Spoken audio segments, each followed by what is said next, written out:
Welcome back, everybody, to Imperium Art on American Zarathustra. I'm your host, Donald Kent. Very excited today to introduce another artist in our sphere. I was recently listening to The Right Stuff, and a friend of mine tipped me off, like, hey, there's this cool artist on The Right Stuff. You got to go check it out. Is this one of your boys? And I thought, oh, I got to find out. And I was extremely delighted and inspired by the conversation. I have to be honest, I didn't know Stryker could speak so eloquently on art. He and I need to have a conversation one of these days. So thanks to them, they've introduced us to Aaron Art. Aaron, how are you today? I'm doing just fine. How are you? Doing fabulous. Thank you so much Thanks. for joining us. Let me Yeah. also introduce my co-host and friend, Nullis. How are you doing, sir? I'm doing very well. Thank you very much, Donald. And hello, Aaron, and hello to the audience. Beautiful, beautiful. So, introductions, Aaron. I'm new to you. I really enjoyed this show. I learned a lot about you on the show. I've checked out. I'm on your Telegram, etc. And there's a lot of musicians and sort of digital meme artists in sort of the dissident right, white positive sphere. Not a lot of painters like you. So it's for me very exciting to talk to another painter. So if you could tell us about yourself, other show appearances you've been on, exhibitions, where people can find you. Go ahead. Well, sure. Yeah. Um, I've been an artist since I can remember. I studied art. I was in programs for it. Just wanted to learn everything I could about it. I had Hmm. an experience in my youth of just being enamored with it and always wanting to be around things that were detail oriented and uh, in the most general sense beautiful, I guess. Yeah, uh yeah. You want trying to be around to beautiful. be in the presence of that. Yeah. you know Mm-hmm. That kind of, I have to jump in real fast. yeah, Could you define beauty? What is beauty? I think beauty is an objective of the human condition, Hmm. whereas you have the moment of Wow, you kind of realization. break. I'm sorry, you're Am breaking I? up just a little bit. If you could just kind of go back and repeat that, something about the human condition. Oh yeah, like I said, I think beauty is an objective of the human condition. I think that's Okay. we strive for objectivity, and that objectivity that we have a difficulty in explaining is this character, this God complex, as it were, where Hmm. it's almost impossible to define, but we all know it when we see it and experience it. Interesting, interesting. So you're a professional artist in the art world. Like you're not in, to my understanding from what I heard on TRS. It seems odd to me that someone on our side could even survive in the art world. How did you come to become a professional artist? And maybe you can start off there. Well, I basically just started selling paintings. you know, that's just kind of how Mm. you do it. You're in social circles, and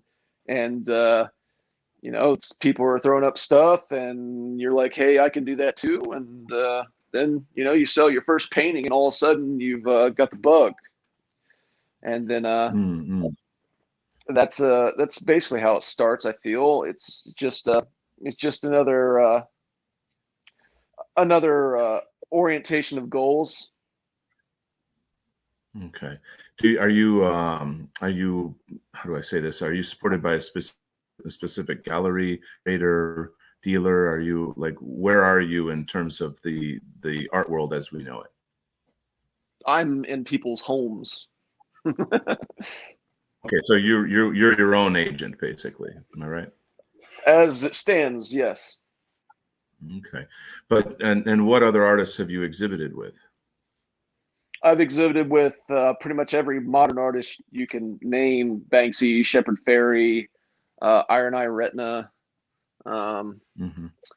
You know, some of the, I can't even remember. There's a lot of these hip artists, these hip modernists that's been around forever they're in like every show.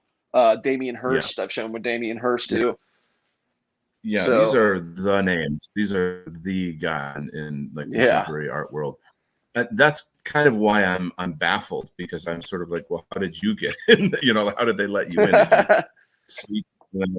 What was it? Well, I mean, I just the best advice I can give to young artists is just know how to hold your booze, and just be able to hang out at 3 a.m. shooting the shit with whoever, and eventually somebody's going to be like, "Oh, you do art? Well, let me see your work. Oh, Okay. cool. Do this for me or that," and then boom, there you go. Wow. So that's fascinating. It's kind of a social thing, I guess, to my understanding. When I was in college and on my undergrad, studying fine arts, one of my professors was he's very successful in New York City.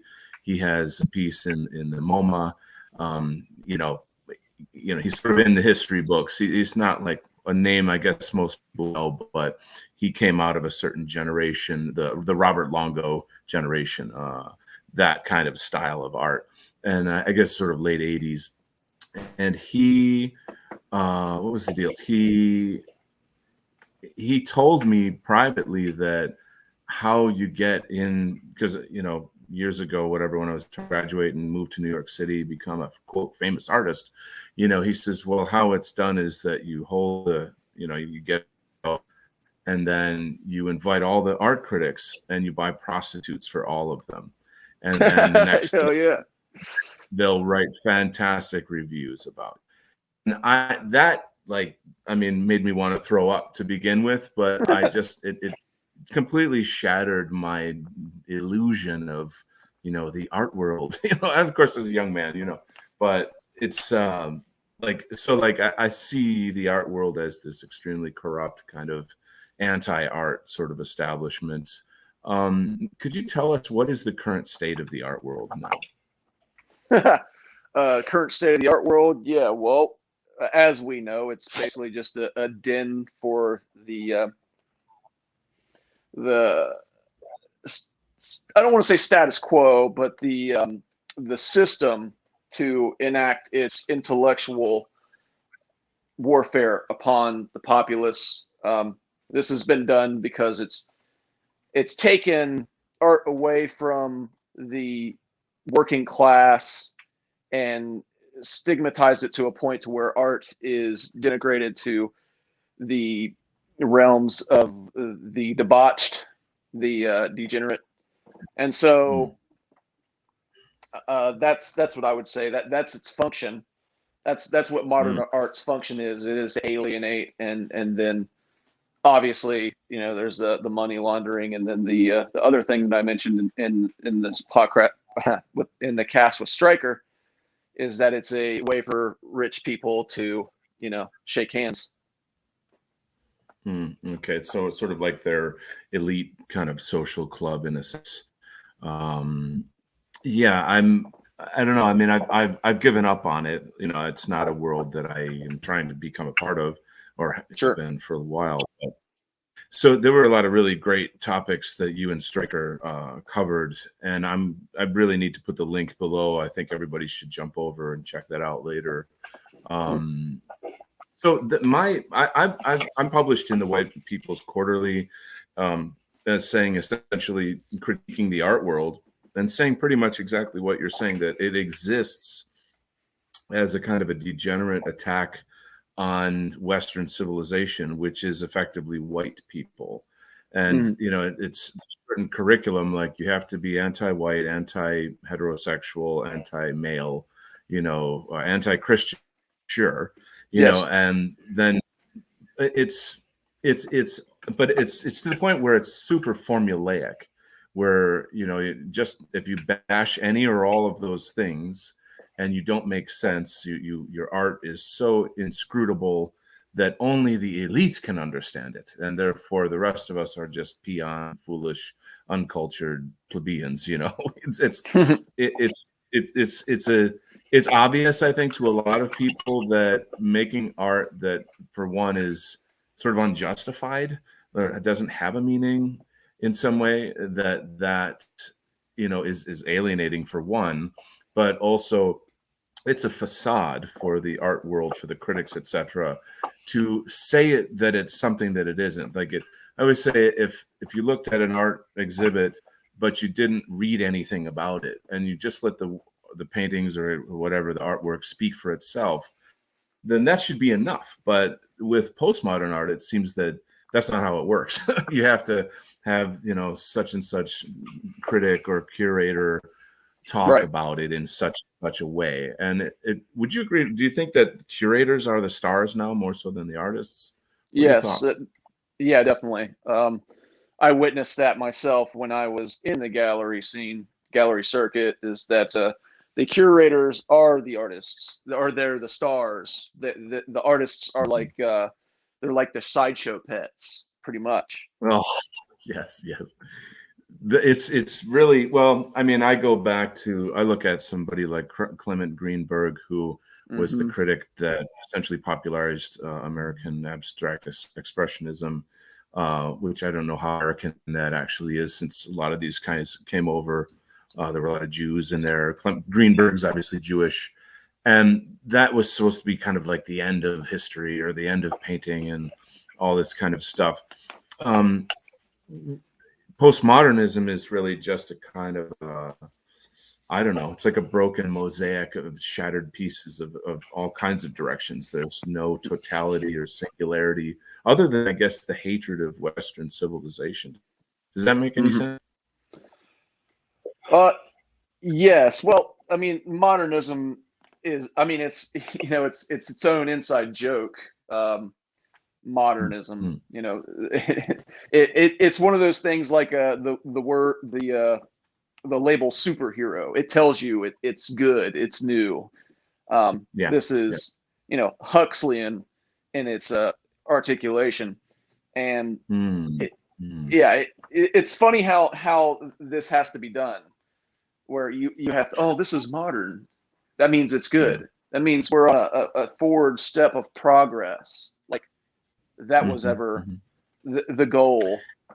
Right. It's actually the opposite, right? Deconstructing art and art history and Western civilization, which is a classic kind of dialectic, leftist dialectic, is to always, give something the name, like Black Lives Matter. Right. Who would argue with that, But then you realize, oh, this is just Marxist Antifa garbage. It's not, they're not here for any kind of like Martin Luther King-y kind of, righteous thing. They're here to tear down our statues and brutalize us and remove the police, blah, blah, blah. It's a great. Let me quickly hand the mic to Nahlis just a little bit, so you get his impressions on all this. Sure.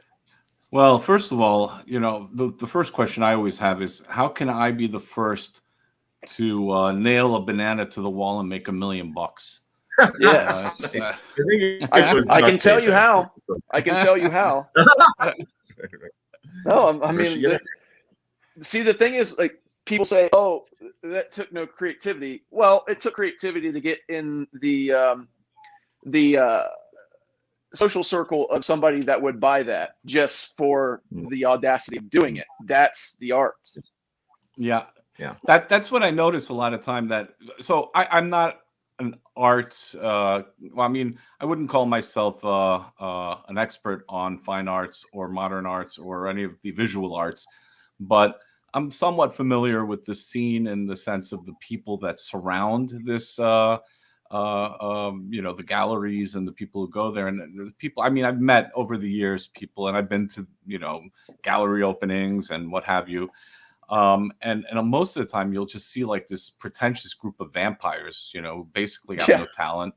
And these are like people who just like flutter, they float around the artist, and they kind of, my what I was watching. It felt like they were sucking the life energy out of the artists themselves.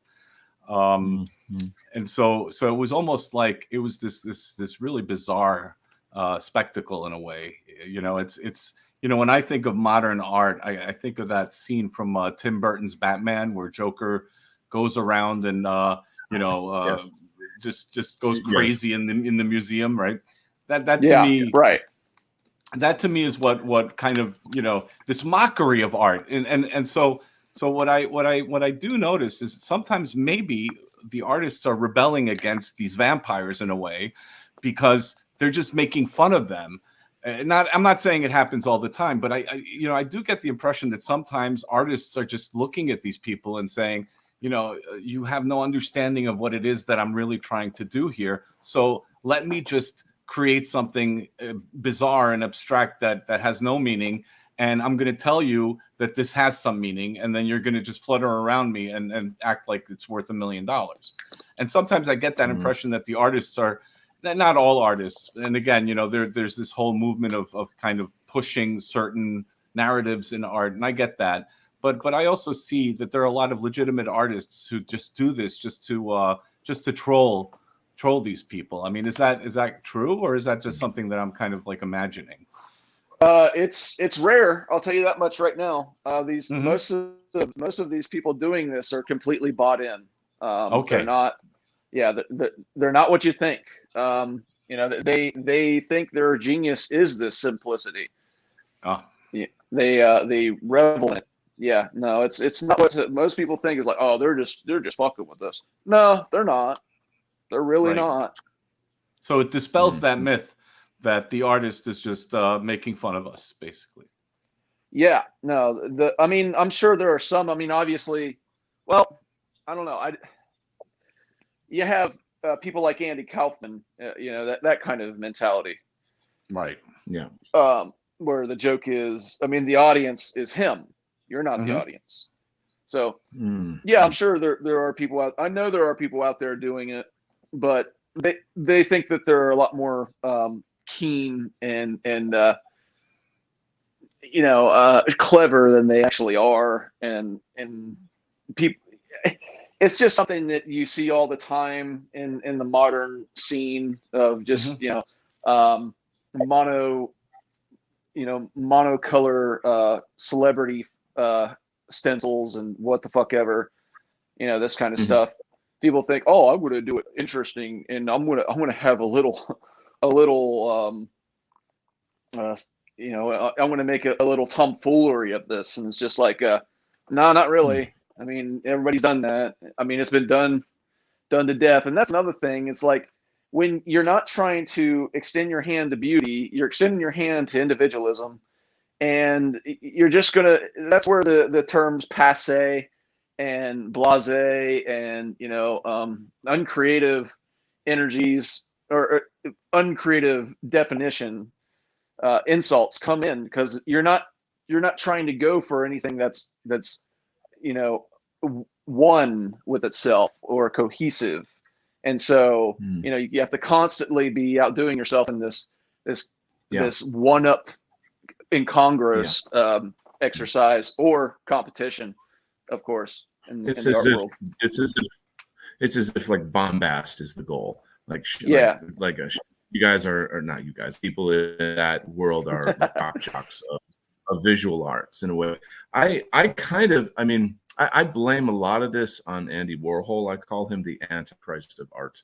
Do you think that's a fitting name? Andy's an interesting character because Andy could actually draw. He was a very skilled draftsman. Unfortunately, people hate to hear that, but it's true. Well, look at DeCoon, for example. Yeah, there's a lot of artists that chose. I was talking about DeCooning, who makes these super ugly women paintings. They're very abstract and grotesque, right. But yet his draftsman skills are excellent. Yeah, right. So it's like a choice, continue Western civilization, beauty, or do exactly the opposite, and why? Right. There has to be some kind of financial system set to not only pay these people lots of money, but to turn them into kind of celebrities, right? And then along comes Andy Warhol with everyone's their 15 minutes, and that it sucks the soul out of it. It what's the word? Art, I think, lean in the profound. It should attempt to deal with love and death, like the classical themes, contemplative themes, etc. And not to say you can't paint a simple still life or write a love song that's silly or something. But in general, though, I think you understand what I'm saying. What do you think? Yeah. Yes. Okay. Good answer. Yeah. So I didn't hear your. Did you have a question there? Well, I said, what's your take on that? Meaning, like, should the arts lean into trying to be more prominent and these kinds of questions? Well, that's the one thing that individuality is key, because the artist should be coming from an angle that cuts through the mundaneness of an image. It brings you something that it reveals a part of the human condition. That's what you want. That's what you want the art to do. You don't want it to be just a copy of a photo. We've got cameras. You need art you need the artist to be able to bring something out of you when you are in front of it. Something indescribable. That's the point of great art. That's the point of great music, great literature, great philosophy, is to just spellbind you, basically. Yeah, I like to say that it pulls you out of space and time, and it takes you into another dimension, the reality of the work that's being presented to the audience, the viewer, the reader, and that it transports you into that reality, so to speak. Right. Beautifully said. So the so-called art world is the self-proclaimed art world. They, in a sense, since they're anti-art, I guess it's just like everything else, keep our country safe for democracy, and meanwhile rig the election, or make it so that you don't have to use voter ID. It's just all part of that entire leftist upside down world, I guess. But let's change the topic a little bit here. So all right, what are your feelings? What's your feeling on right-wing arts, like the current state of the arts or pop culture of the dissident right? Well, that's an interesting question, because a lot of people have an issue with just your wheat fields and your spinny boys and all that kind of stuff, and I'm just like, that actually hits people, though. I mean, it might not hit you because whatever you're searching for it stylistically and intellectually, but it might hit somebody that's new to this philosophy, these ideas. So you can never just kind of discount the way, even putting sunglasses on your favorite dissonant figure. I mean, just things like that could be, just it really. I don't think that I'm the one that is going to dictate how people are going to be encapsulated by the content that they're viewing, because the goal is to watch them and see how they respond, so that you can emulate that behavior. So do you? Yeah, it seems to me very much that, like, memes are the main form of art, I think, in, say, the far right or the dissident right, white positive sphere, etc. But of course, we're associated with the White Art Collective. Are you familiar with the White Art Collective? Yes. So that's obviously a much bigger thing. That kind of So like, there's publishing companies like White People's Press putting out White People's Quarterly, and we've got the Bizarre Archives with Dave Martell was just on Nullis's show. So there's as well as we're a very, very active movement. And but at the same time, we're still young and new, and we don't have really any funding. We don't have like these giant infrastructures with museums around the world or all this kind of stuff. So I guess I'm asking, what advice would you give artists, publishers, creators, even in our sphere, to be more successful in the culture war? Well, yeah. Maybe the question's too big.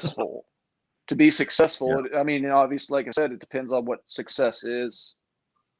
Say both financial and cultural, to have an influence. Well, the best idea is to read as much as possible, study what work you think is going to be able to inspire people, that'll take them to a place where you want them to be. I guess that's the best way to do it. I don't think hiding your motivations is the way. I don't think wrapping your beliefs in a flag of another man's territory is the way to do it. I think it's I think being honest is always the best policy. On honesty is the best policy, So indeed. So maybe tie that into your own art. Like, what is it that you're communicating, or what are your goals with your own art? Yeah, my goals are, as I said on, let's see, what are my other goals? What I said on Striker's show is, on the People Square, is that my goals are the same goals that have, the reason why people picked up any kind of medium to begin with, since, the beginning of civilization, which is to create beautiful things. That's one thing. Secondly, is to have something for people to want to fight for. Is another reason why. Well, what I strive to create. Now, how do people take your art in the art world? I mean, you're out there exhibiting with Shepard Fairey and Banksy, etc. How does that audience look at your work? Well, I was actually a modern artist. See, that's another thing that's going to be really interesting about the artists that come in the future of this, is that they're going to basically do the reversion of the Picasso technique, where they will start out in modernism and then go into creating in a they'll go to doing work that is more finely detailed and crafted in Orient. So you see a return to tradition. Is that what you're saying? Yes, 3-turn. Oh, interesting. That's cool. Quick, pass the mic to Nellis. Any input? Yeah, I find it fascinating, for example, that in poetry, the modernists were predominantly right-wing nationalists, Christians, traditionalists, like Pound or T.S. Eliot, to name a few. And I find it fascinating that their technique and their style, even the futurists were modernists in many ways. And so there was a strong influence in the early 20th century that dominated, whether or not people later on accepted it or acknowledged it as such. But this influence dominated the latter half of the 20th century in many ways, at least in poetry. And I find it fascinating that in art, you kind of had more of a left-wing influence in the early 20th century, if I'm not mistaken. Correct me if I'm wrong. and it seems that modernist movement, maybe with the exception of the futurists, were mostly left-wing influenced. Now, how does that fit into our like? And I'm trying to figure it out myself. How does this fit into our overall approach going forward? Right, we're going to have, like you said, artists gradually gravitating back to the messaging that the artistic expression that we're hoping to eventually represent, we're trying to convey. Because what is art, right? Well, in the sense, at least from a poetic sense or a literary sense, you're reflecting, how you feel. You're honestly reflecting an emotion that you might feel, and whether that emotion is anger, frustration, and that could be done in a very creative way. It doesn't have to be explicit. It could be through a story, through an allegory. So how would you say this would be reflected in the artistic world, in the in the visual arts? I hope this question made sense, by the way. Well, I think more so people are just going to be discontent from modernism, and this is what they'll do when they realize that the you can only paint period blood Hitler a million times before it loses all its fucking its gusto of impact, and then you're back to basically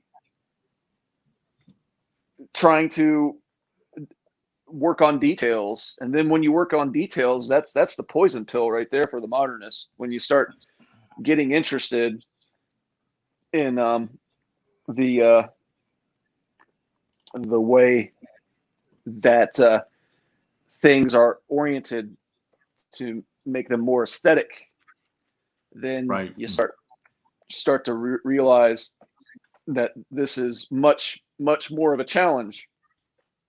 And then you start to become consumed with the ideas that cherished this kind of content and this philosophy of craftsmanship. I actually like that term quite a bit. What term? Craftsmanship. Oh, yes. So this opens up an interesting question, sort of a scale of looking at art and saying, what's more important, the idea or the aesthetic? And it's kind of an unfair question because obviously they're both important. But for, let's say, right-wing artists, for artists who are sort of trying to save civilization, how do we approach that question? Of course, we can look back in the past and see mind-blowingly beautiful paintings that have extremely high levels of craftsmanship we were just talking about, but maybe not so deep the idea, and then you had certain artists that are kind of more about the feeling, sort of the raw feeling, the Edvard Munchs of the world, or something of that nature. And then you have artists that care more about design, Paul Klee or even Matisse maybe. But like it seems to me that modern art, well, postmodern art more specifically, really, I don't know what's the metric for understanding aesthetics to modern, or rather postmodern art. I don't even think there are aesthetics. If anything, maybe it's anti-aesthetic. Am I biased? I mean, what's your take on all this? The metric for modern art? Yeah, for postmodern art specifically. Current art. The metric for modern art is its actual monetary value. Okay. Yep. No, I mean, I'm serious. That's it. Like, I don't really believe. I mean, I've been in the business. I talk to these people and what they want out of the world, and there it is. That's that's more that I noticed myself. So, yeah. If you go back and look at, all I'm saying is, like, if you go back and look at all the various movements throughout modern arts, let's, as much as I don't like to talk about the Impressionists, if you look at the idea of like, okay, photography has come, we don't need to copy reality anymore. Let's make an impression of something that's about light and color, but there's still aesthetics there. There's there's still a wonderful sense of aesthetics, not heavy on the idea. You know what I'm saying? Maybe the ideas are more about how to work with colors, for example. That could be the idea. And then as you go down, you've got Cubism, you've got Surrealism. There's sort of technical ideas to be thought of. Futurism, the idea in a sense is fascism, is like inspiration of the power of industry and war and progress from their historic perspective, that is. So but and then of course we lead on to abstract expressionism, where the idea is to totally destroy objectivity, to make it totally about art, color, form, shape, tone, these sorts of things. And that, supposedly, like, Jackson Pollock, the end of painting, and then after that, it was just Andy Warhol's sort of free-for-all jerk-off, kind of like, let's all be famous and make money and be vapid, shallow, and take pictures of each other, and be gay or something. So, I mean, where do you go from there? I don't, I feel like modern art has aesthetics, but postmodern art doesn't. It's in a sense meant to be confusing, that there's, you take the old mind of studying art history and learning the tradition of art, et cetera, and then you try to graft it over contemporary art and understand it. You're using the wrong tool to understand this contemporary art, it seems. Does that make any sense?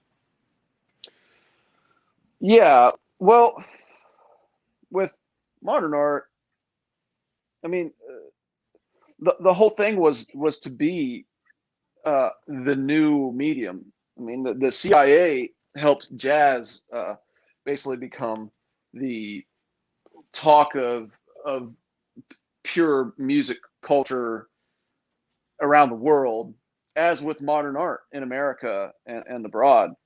This was the American culture that needed to be represented worldwide. And so this wasn't it's a cultural imperialism, as it were. Yeah. Interesting. Yeah. Wow, that's fascinating. I guess, I mean, I would like it if the White Art Collective had cultural imperialism.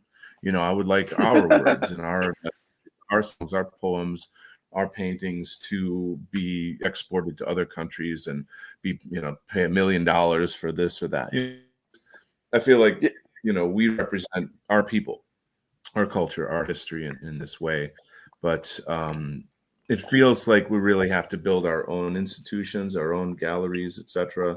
Well, I mean, that's what you guys are doing. That's what the White Art Collective is. It is an institution for people to gravitate to a creative community, and those are very powerful things. Those are going to be very beneficial, and yeah, I mean, music wise too.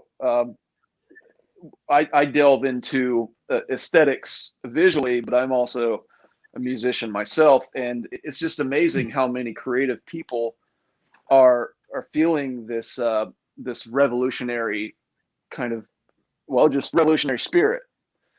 Yeah, it's in the air for sure. Yeah, it's in the air for sure, and it's a beautiful thing. Yeah, that's what I believe. I feel that energy, and I think that's really what matters above everything else. It's an organic energy. It's an organic reaction to everything that we're experiencing on a daily basis, both in our personal lives and also socially. I think that you see a lot of our people just waking up to it and having a need to express themselves creatively. And to me, that's a fantastic renaissance of what we're doing. It's almost like, we're the white blood cells. We're trying to cure ourselves of this illness that's surrounding us. Yeah, no, that's a very Nice image you painted there. That's okay, guys. That's the name of our new band, the White Blood Cells. The The three white of blood us. cells. Okay, There you go. that's our new Very band. cool. Yeah, I'm wondering, since you are, I guess, in a sense, on both sides of the fence, meaning, you're here in the TRS sphere, white positive sphere, etc., but yet you're able to sell your work and exhibit, etc., in the so-called art world. Would you have any kind of warnings for us or advice, like watch out for this, don't become that, be careful of this and that, as we grow Oh, yeah. as an institution, Go ahead. Yeah, I'm not. I don't know if I would consider myself in the art world, as in I'm not in New York or LA anymore. I'm far removed from that, and I'm a much happier person because of that. But Sure. shoot, what did you asked a question? What was the question? Well, I'm just saying, like, what warnings would you have as we Warnings. grow as an institution? Yeah. Like, watch out for this, be careful of that, don't go down this road, whatever. Just never say yes to anything you don't want to say yes to. So there's a lot of sort of, I don't want to say coercion, but like, hey, I'll give you this money or this opportunity if you do X, and X is obviously against your morals or ethics. Yeah, So what you mean? You always got to be able to look yourself in the mirror. That's just number one. Yeah, Yep. you got to be able to do that, especially if you're wanting to change something, change a system for sure. You got to have moral integrity to do that. And so Beautifully said. Yeah. That's well done. So let's change gears here. We give all our guests the Imperium art essay that Nullis wrote. Right. And there's several points in there. It's not a really long essay. People can download it or read it at Nullis's website, abnormocracy.com. Highly recommend it for everyone. And so throughout the many shows that we've had a lot of interesting discussions about it. We invite critique. We want critique. We want to offer artists in our community of all kinds to author this concept of Imperium art. What is it? It's our art. It's white positive art. It's taking back Western civilization art. Were your responses to Nullis's essay? Yeah. Well, let's see. I liked a lot of the history. I liked the Tolkien part. I like that. And the Martian, is that who that is? Martian. Marathon, yeah. Mm-hmm. Yeah, Marathon. I would say that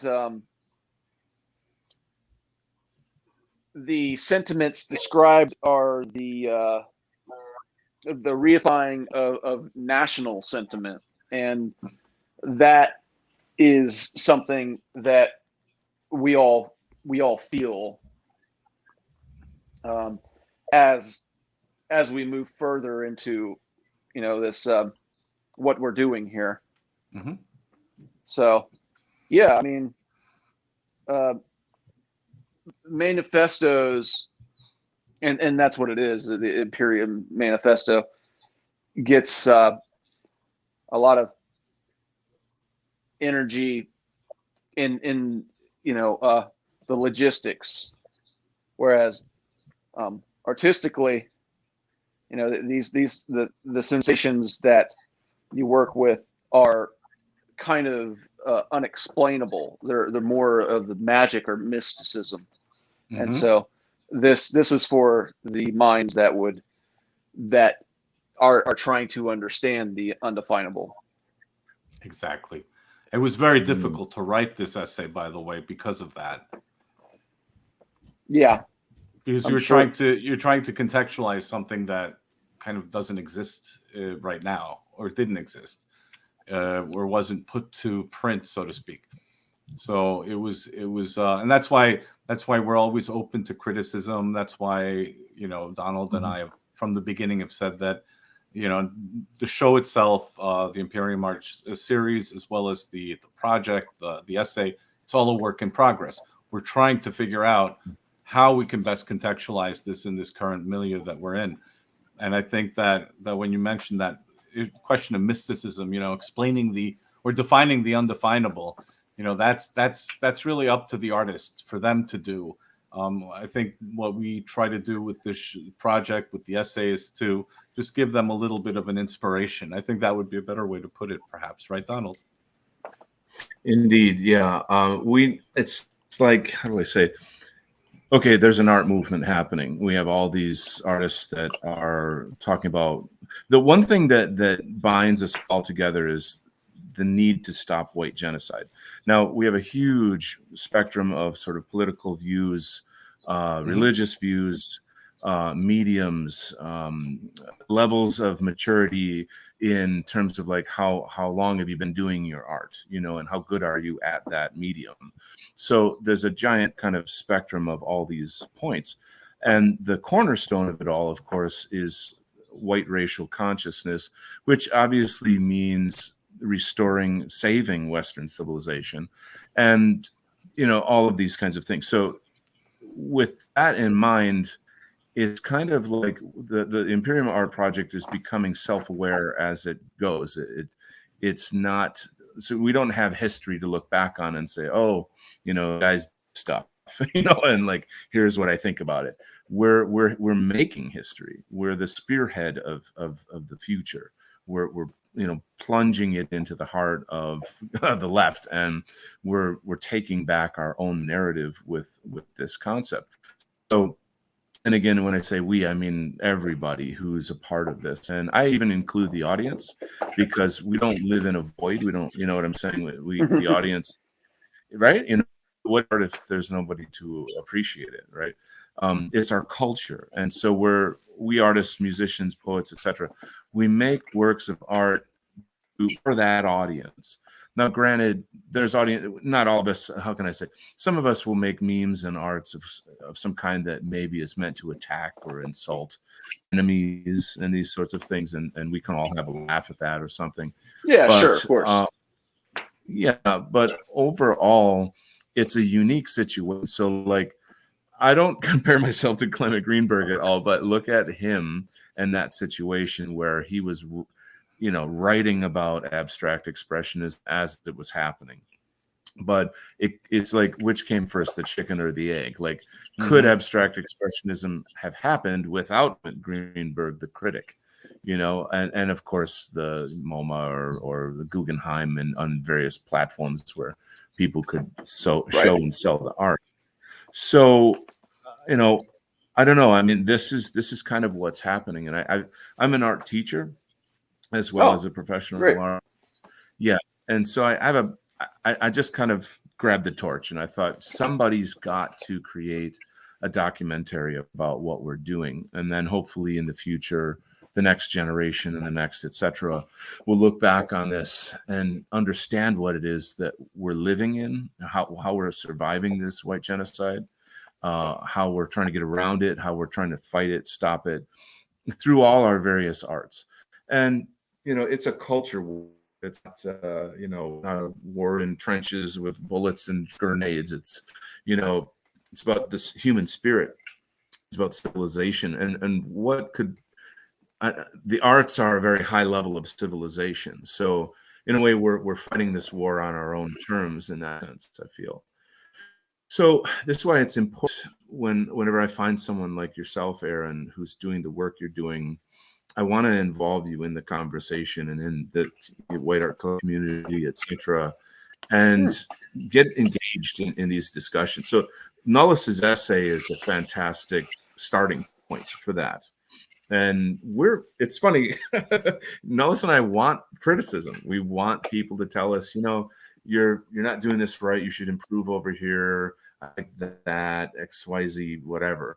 But we very rarely get that. And so we're disappointed, actually, because you don't when people are just patting you on the back and saying, "Oh, great job." We have thick skin, I'm not being shells, So, I mean, we're open to any of your thoughts on things that, you think are important for us to, standards that we should have, or things we should avoid as artists in this movement. What do you think about that? Well, one thing I'll say is where you're really going to get people interested is when you deconstruct the criticisms that have been used to destroy us. That's one thing I would say. There's a myriad of those. There's millions of them, and so I would say maybe add some things like that. It's funny you mentioned that, because I edited my essay. I originally had a portion where I said we have to deconstruct the deconstructionists.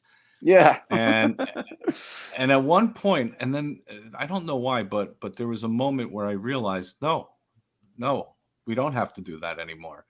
And the reason why is because it doesn't matter. It doesn't matter what they say. I don't care what they have to say about me. Actually, and so, yeah. And so, sorry to interrupt. I just want to say, let me read this one correction, and the reason why I'm curious to see how you feel about this. Mm-hmm. It's from the essay. Oftentimes, seemingly virtuous ideas and concepts are easily used against white interests in the most vicious manner. Right. Hence, it is important to remain mindful of those who seduce with the desire to deconstruct, invert, and demolish. What was once brown is now red. What was once good is now evil. Imperium art condemns attempts at severing our unique continuity and does not seek to affirm the rationale behind these sources. Deconstructing the deconstructionists is a tiresome exercise which yields no benefit. This was the change I made. The time for polite discourse with whining, illegitimate, pseudo-intellectual bad actors is over. Imperium art must consciously utilize mockery and ostracism to dismantle insidious tropes, symbols, and other demoralizing manipulations meant to deracinate, humiliate, and alienate the brotherhood of the European man. So this was a change I made. So it's interesting that you mentioned that. Yeah, well, one thing I'd say, when I read One Dimensional Man by Herbert Marcuse, mm-hmm. there is a concept in there that I felt was so poisonous, and because of, obviously every institution being in support of it, that there was no contest to it, and it was his concept of historical backwardness. Right. And basically historical backwardness is basically the sublimation of European identities nationally, mm-hmm. in all forms, and the love and fellowship of the hearth, mm-hmm. Homeland. So, mm-hmm. I mean, it's easy just to say, like, a historical future or forwardness, right? Mm-hmm. Which would be the criticism to what he's saying. But this way in which he dissected his criticism was so succinct and brutal. These are things that have laid the groundwork for the world that we live in now, and they have to be discussed. They have to be absolutely just demolished and made in just weak at the knees of what we do next. Mm-hmm. I agree with that, and I don't want this to be a message of not responding to that subversion. What I'm saying actually is that we must respond in a certain way. In other words, let's not use their tools because their tools are meant to destroy us. Let's use our tools. Our tools are, it's the sword, it's the axe, it's the the very direct and it's a different approach. So what I'm trying to say with this is that I don't want to. So I will engage a response to someone who's trying to deconstruct me, but I'm not gonna play their game. That's really what I'm trying to say here. Oh, sure, let me this criticism, yeah. Maybe I should let you go first. Make your point, please. Yeah, well, this criticism isn't just a personal attack. This is an attack on the group, on the society, on the community. Mm-hmm. That's one of the things that, yes, personal attacks, sure, okay. A small dick, or I live in my parents' basement, sure, what the fuck ever. But critiques of the community, right, are that's something else. Right. Agree. Mm-hmm. So I wanted to first off thank Cascadia Patriot for some of his comments in the chat. There's some interesting discussion. I want to bring martial arts perspective to this, actually. One thing I've learned in so many years of sparring, etc., is that you don't play the game the opponent is playing.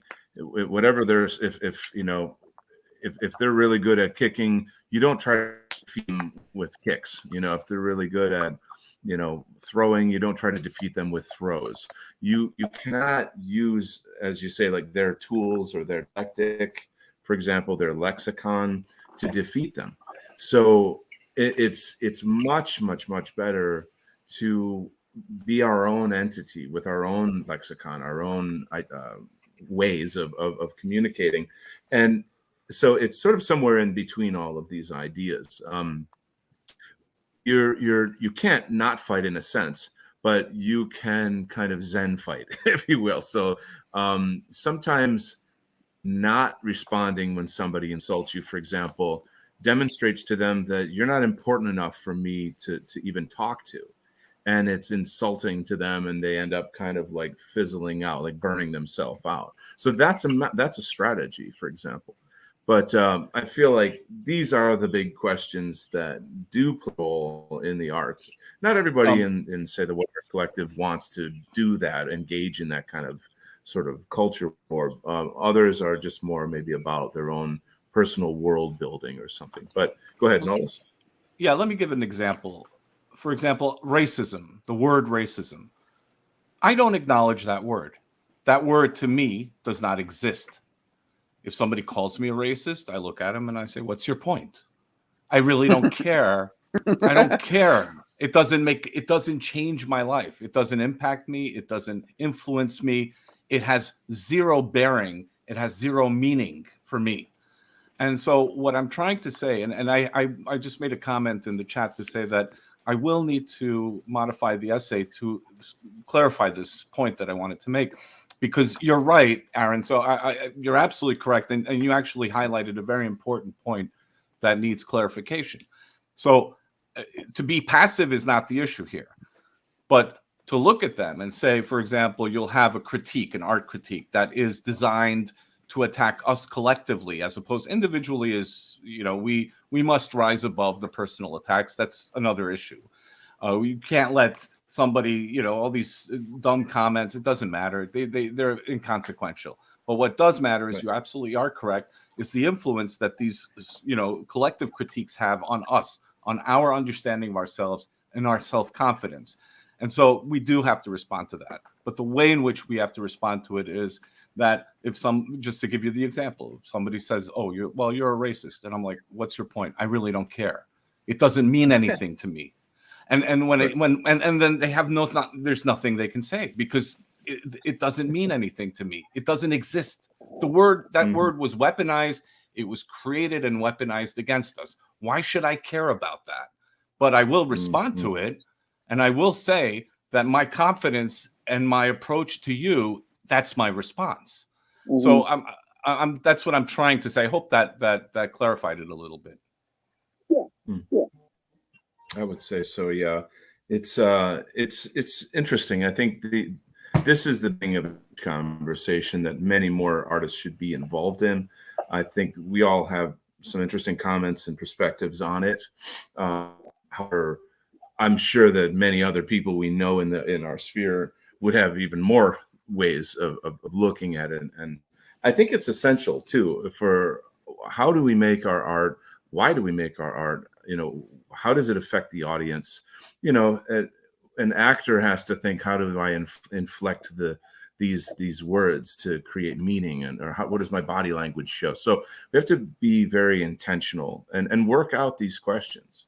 So it's going to have to kind of leave on a sort of a ... there with that one, but a very, very interesting discussion. Aaron, were there any other comments to make about the essay?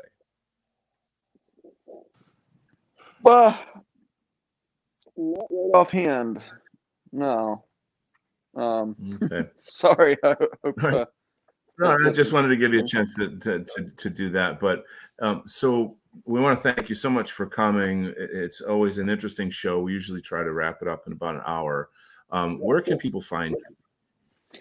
Yeah, you can find me on Telegram at TM Aaron Art. Is it like just Telegram? Aaron Art's my page. And okay, yeah, that's where you can find me pretty much.